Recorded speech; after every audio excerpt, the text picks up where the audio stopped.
Hello everyone, ಇವತ್ತು hotel ಸ್ಟೈಲಲ್ಲಿ ಕಾಜು ಪನ್ನೀರ್ ಮಾಡೋದು ಹೇಗೆ ಅಂತ ನೋಡೋಣ. ಇದು ತುಂಬ ರುಚಿಯಾಗಿರುತ್ತೆ, ಮಕ್ಕಳಿಗಂತೂ ತುಂಬ ಇಷ್ಟ ಆಗುತ್ತೆ, ದೊಡ್ಡವ್ರಿಗೂ ಇಷ್ಟ ಆಗುತ್ತೆ. ಇದು ಪಕ್ಕ ರೆಸ್ಟೋರೆಂಟ್ ಸ್ಟೈಲಲ್ಲಿ ಹೇಗೆ ಮಾಡೋದು ಅಂತ ಈಸಿ ಆ್ಯಂಡ್ ಕ್ವಿಕ್ಕಾಗಿ ನೋಡ್ಕೊಂಬರೋಣ. ಮೊದಲಿಗೆ ನಾನಿಲ್ಲಿ ಒಂದು 20 ಗೋಡಂಬಿನ ಬಿಸಿನೀರಲ್ಲಿ ಒಂದು 10 ನಿಮಿಷ ನೆನೆಸಿಟ್ಕೊಳ್ತಾ ಇದ್ದೀನಿ. ಅದನ್ನು ಸೈಡಲ್ಲಿ ಇಟ್ಬಿಟ್ಟು ಈ ಕಡೆ ಬಾಣಲಿನ ಇಟ್ಕೊಂಡಿದ್ದೀನಿ. ಬಾಣಲಿಗೆ ಒಂದು 2 ಸ್ಪೂನ್ ಎಣ್ಣೆ ಹಾಕ್ಕೊಂಡಿದ್ದೀನಿ. ಇದಕ್ಕೆ ಒಂದು 10ರಿಂದ 15 ಗೋಡಂಬಿನ ಹಾಕಿ ಹುರ್ಕೊಳ್ತಾ ಇದ್ದೀನಿ. ಗೋಡಂಬಿ ಕೆಂಪಗಾದಮೇಲೆ ಸೈಡಿಗೆ ಎತ್ತಿಟ್ಕೋಬೇಕಾಗತ್ತೆ. ಇದೇ ಬಾಣಲಿಗೆ ನಾನು ಈಗ ಟ್ರಯಾಂಗಲ್ ಶೇಪಲ್ಲಿ ಕಟ್ ಮಾಡ್ಕೊಂಡಿರೋ ಪನ್ನೀರನ್ನ ಆ್ಯಡ್ ಮಾಡ್ಕೊಳ್ತಾ ಇದ್ದೀನಿ. ಈ ಥರ ನಿಮ್ಗೆ ಯಾವ ಶೇಪಲ್ಲಿ ಬೇಕೋ ಕಟ್ ಮಾಡ್ಕೊಳ್ಳಿ. ಪನ್ನೀರ್ ಹಾಕ್ಕೊಂಡು ಸ್ವಲ್ಪ ಮೇಲೆ ಉಪ್ಪನ್ನ ಹಾಕ್ಕೊಂಡು 2 ಸೈಡ್ ಚೆನ್ನಾಗಿ ಫ್ರೈ ಮಾಡ್ಕೋಬೇಕಾಗತ್ತೆ.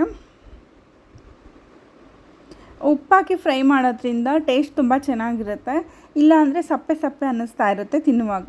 ಇದು ಫ್ರೈ ಆಗಿದೆ, ಇದನ್ನು ಸೈಡಲ್ಲಿ ಎತ್ತಿಟ್ಕೊಳ್ತಾ ಇದ್ದೀನಿ.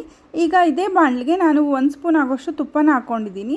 ಹಾಗೆ ಎಲ್ಲ ಸ್ಪೈಸಸ್ಸು ಮತ್ತು ಸ್ವಲ್ಪ ಜೀರಿಗೆನ ಹಾಕ್ಕೊಳ್ತಾ ಇದ್ದೀನಿ. ನಾನಿಲ್ಲಿ ಚಕ್ಕೆ, ಲವಂಗ, ಮರಾಠಿ ಮೊಗ್ಗು ಹಾಗೆ 2 ಏಲಕ್ಕಿನ ತೊಗೊಂಡಿದ್ದೀನಿ. ಇದಕ್ಕೇ ನಾನಿವಾಗ ಸಣ್ಣದಾಗಿ ಹಚ್ಕೊಂಡಿರೋ ಒಂದು ಮೀಡಿಯಮ್ ಸೈಜ್ ಈರುಳ್ಳಿನ ಆ್ಯಡ್ ಮಾಡ್ಕೊಳ್ತಾ ಇದ್ದೀನಿ. ನೀವು ಎಷ್ಟು ಕ್ವಾಂಟಿಟಿ ಮಾಡ್ಕೊತೀರೋ ಅದ್ರ ಮೇಲೆ ಇಂಗ್ರೀಡಿಯೆಂಟ್ಸ್ನ ಜಾಸ್ತಿ ಮಾಡ್ಕೊಳ್ಳಿ. ನಾನು ಮಾಡ್ತಿರೋ ಕ್ವಾಂಟಿಟಿಗೆ ಇಷ್ಟೇ ಸಾಕಾಗುತ್ತೆ. ಈರುಳ್ಳಿಯನ್ನು ಹಾಕ್ಕೊಂಡ್ಮೇಲೆ ಚೆನ್ನಾಗಿ ಫ್ರೈ ಮಾಡ್ಕೋಬೇಕಾಗತ್ತೆ. ಅದು ಬಣ್ಣ ಬದಲಾಗೋವರೆಗೂ ಫ್ರೈ ಮಾಡ್ಕೋಬೇಕು. ಇದಕ್ಕೇ ನಾನೀಗ ಸಣ್ಣದಾಗಿ ತರಿ ಮಾಡ್ಕೊಂಡಿರೋ ಶುಂಠಿ ಮತ್ತು ಬೆಳ್ಳುಳ್ಳಿನ ಆ್ಯಡ್ ಮಾಡ್ಕೊಳ್ತಿದ್ದೀನಿ. ಇದೆಲ್ಲ ಸ್ವಲ್ಪ ಫ್ರೈ ಆದಮೇಲೆ ಇದಕ್ಕೆ ಕೆಲವೊಂದು ಮಸಾಲ ಐಟಮ್ಸ್ ಬೇಕಾಗುತ್ತೆ, ಅದನ್ನು ಆ್ಯಡ್ ಮಾಡ್ಕೊಳ್ಳೋಣ. ನಾನಿಲ್ಲಿ 1 ಸ್ಪೂನ್ ಆಗೋಷ್ಟು ಧನಿಯಾ ಪುಡಿ, ಹಾಗೆ ಅರ್ಧ ಟೇಬಲ್ ಸ್ಪೂನ್ ಆಗೋಷ್ಟು ಗರಂ ಮಸಾಲ, ಹಾಗೆ 1 ಸ್ಪೂನ್ ಖಾರದ ಪುಡಿ ಕೂಡ ಆ್ಯಡ್ ಮಾಡ್ಕೊಂಡಿದ್ದೀನಿ. ಇದನ್ನು ಒಂದು 2 ನಿಮಿಷ ಚೆನ್ನಾಗಿ ಫ್ರೈ ಮಾಡ್ಕೋಬೇಕು. ಇದಕ್ಕೆ ನಾನು ನುಣ್ಣಗೆ ಪೇಸ್ಟ್ ಮಾಡ್ಕೊಂಡಿರೋ ಟೊಮೆಟೊ ಪ್ಯೂರಿನ ಆ್ಯಡ್ ಮಾಡ್ಕೊಳ್ತಾ ಇದ್ದೀನಿ. ಟೊಮೆಟೊ ಪ್ಯೂರಿನ ಹಾಕ್ಕೊಂಡ್ಮೇಲೆ ಅದು ಚೆನ್ನಾಗಿ ಹಸಿ ವಾಸನೆ ಹೋಗೋವರೆಗೂ ಚೆನ್ನಾಗಿ ಬಾಡಿಸ್ಕೋಬೇಕಾಗುತ್ತೆ. ಸಣ್ಣ ಉರಿಲೇ ಆದಷ್ಟು ಮಾಡಿಕೊಂಡ್ರೆ ತುಂಬ ರುಚಿಯಾಗಿ ಬರುತ್ತೆ. ಜಾಸ್ತಿ ಉರಿಟ್ ಮಾಡಿಕೊಂಡ್ರೆ ಸೀದೋಗ್ಬಿಡುತ್ತೆ, ರುಚಿನೂ ಚೆನ್ನಾಗಿರಲ್ಲ. ಈಗ ನೋಡಿ, ಎಣ್ಣೆ ಎಲ್ಲ ಮೇಲೆ ತೇಲ್ತಾ ಇದೆಯಲ್ಲ, ಇಷ್ಟುವರೆಗೂ ಬೇಯಿಸ್ಕೋಬೇಕಾಗುತ್ತೆ. ಇಷ್ಟಾದಮೇಲೆ ನಾವು ನೆನೆಸಿಟ್ಕೊಂಡಿರೋ ಗೋಡಂಬಿನ ರುಬ್ಬಿ ಪೇಸ್ಟ್ ಮಾಡಿ ಇದಕ್ಕೆ ಆ್ಯಡ್ ಮಾಡ್ಕೊಳ್ತಾ ಇದ್ದೀನಿ. ಇದೇ ಇದರಲ್ಲಿ ತುಂಬ ರುಚಿ ಕೊಡೋದು ಅಂತ ಹೇಳ್ಬೋದು. ಇದನ್ನು ಆ್ಯಡ್ ಮಾಡಿಕೊಂಡು ಒಂದು ಸರಿ ಚೆನ್ನಾಗಿ ಮಿಕ್ಸ್ ಮಾಡ್ಕೋಬೇಕು. ಚೆನ್ನಾಗಿ ಮಿಕ್ಸ್ ಮಾಡ್ಕೊಂಡ್ಮೇಲೆ ಇದನ್ನು ಒಂದು 2 ನಿಮಿಷ ಮುಚ್ಚಿ ಹಾಗೆ ಬಿಡಬೇಕು. ಹಾಗೆ ಇದಕ್ಕೆ ಸ್ವಲ್ಪ ಉಪ್ಪನ್ನ ಕೂಡ ಆ್ಯಡ್ ಮಾಡ್ಕೊಳ್ತಾ ಇದ್ದೀನಿ. ರುಚಿಗೆ ತಕ್ಕಷ್ಟು ಉಪ್ಪನ್ನ ಆ್ಯಡ್ ಮಾಡ್ಕೊಳ್ಳಿ. ಇದರಲ್ಲೊಂದು ಸೀಕ್ರೆಟ್ ಇಂಗ್ರೀಡಿಯೆಂಟ್ ಏನಂದರೆ ಸಕ್ಕರೆ. ಒಂದು ಅರ್ಧ ಟೇಬಲ್ ಸ್ಪೂನ್ ಆಗೋಷ್ಟು ಸಕ್ಕರೆ ಅಥವಾ ಬೆಲ್ಲನ ಕೂಡ ನೀವು ಹಾಕ್ಕೋಬೋದು. ಹಾಕ್ಕೊಂಡು ಒಂದು ಸರಿ ಚೆನ್ನಾಗಿ ಮಿಕ್ಸ್ ಮಾಡ್ಕೊಳ್ಳಿ. ಇದು ಆ್ಯಕ್ಚುಲಿ ಚಪಾತಿಗೆ, ಅನ್ನಕ್ಕೆ, ಗೀ ರೈಸ್ಗೆಲ್ಲ ತುಂಬ ಚೆನ್ನಾಗಿರುತ್ತೆ.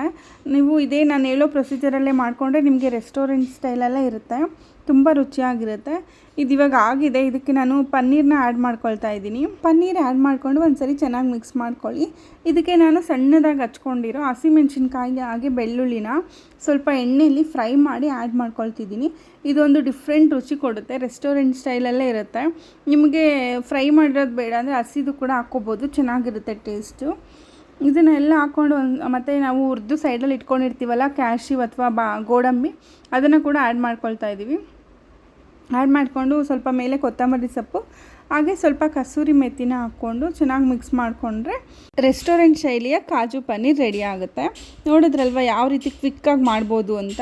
ನಿಮ್ಮ ಹತ್ರ ಫ್ರೆಶ್ ಕ್ರೀಮ್ ಇದ್ದರೆ ಫ್ರೆಶ್ ಕ್ರೀಮ್ನೂ ಹಾಕ್ಕೋಬೋದು, ಅಥವಾ 1 ಸ್ಪೂನು ಬೆಣ್ಣೆ ಕೂಡ ಹಾಕ್ಕೋಬೋದು, ತುಂಬ ರುಚಿಯಾಗಿರುತ್ತೆ. ಈ ಥರ ಸಿಂಪಲಾಗಿ ಮಾಡಿದ್ರೂ ತುಂಬ ರುಚಿಯಾಗಿ ಬಂದಿತ್ತು. ನೋಡಿದ್ರಲ್ವ ಯಾವ ರೀತಿ ಕ್ವಿಕ್ ಆ್ಯಂಡ್ ಈಸಿಯಾಗಿ ಕಾಜು ಪನ್ನೀರನ್ನ ಮಾಡ್ಬೋದು ಅಂತ. ಖಂಡಿತ ಒಂದು ಸರಿ ಟ್ರೈ ಮಾಡಿ. ರೆಸಿಪಿ ನಿಮ್ಗೆ ಇಷ್ಟ ಆಗಿದೆ ಅಂತ ಭಾವಿಸ್ತಾ ಇದ್ದೀನಿ. ಇಷ್ಟ ಆಗಿದ್ರೆ ದಯವಿಟ್ಟು ಒಂದು ಲೈಕ್ ಮಾಡಿ. ಇನ್ನೂ ಯಾರಾದರೂ ಸಬ್ಸ್ಕ್ರೈಬ್ ಮಾಡದೆ ನೋಡ್ತಾ ಇದ್ದರೆ ದಯವಿಟ್ಟು ಸಬ್ಸ್ಕ್ರೈಬ್ ಮಾಡ್ಕೊಂಡು ನೋಡಿ. ಮತ್ತೊಂದು ವೀಡಿಯೋ ಒಂದಿಗೆ ಮತ್ತೆ ಸಿಗ್ತೀನಿ. Have a pleasant day. Thank you.